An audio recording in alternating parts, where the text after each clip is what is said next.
बहुत समय पहले उज्जैन के पराक्रमी राजा विक्रमादित्य अपने साहस और न्याय के लिए प्रसिद्ध थे।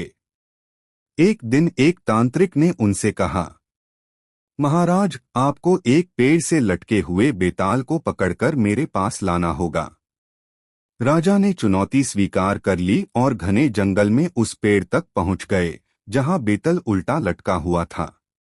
जैसे ही राजा ने उसे उठाया, बेताल हंस पड़ा और बोला, राजा विक्रम, मैं तुम्हारे साथ चलूंगा, लेकिन रास्ते में एक कहानी सुनाऊंगा। अगर तुमने जवाब जानते हुए भी चुप्पी साधी तो तुम्हारा सिर फट जाएगा, और अगर जवाब दिया तो मैं वापस पेड़ पर चला जाऊंगा। राजा मान गए और बेताल को कंधे पर उठाकर चलने लगे। बेताल की कहानी। एक नगर में एक बुद्धिमान ब्राह्मण का पुत्र रहता था। उसने एक सुंदर राजकुमारी से प्रेम किया। उसी राजकुमारी से एक वीर सैनिक और एक धनी व्यापारी भी विवाह करना चाहते थे। एक दिन दुर्भाग्यवश राजकुमारी की मृत्यु हो गई।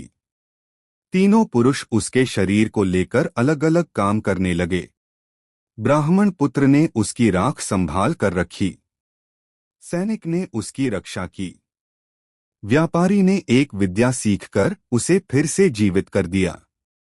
जब राजकुमारी जीवित हो गई तो तीनों उससे विवाह करने का दावा करने लगे।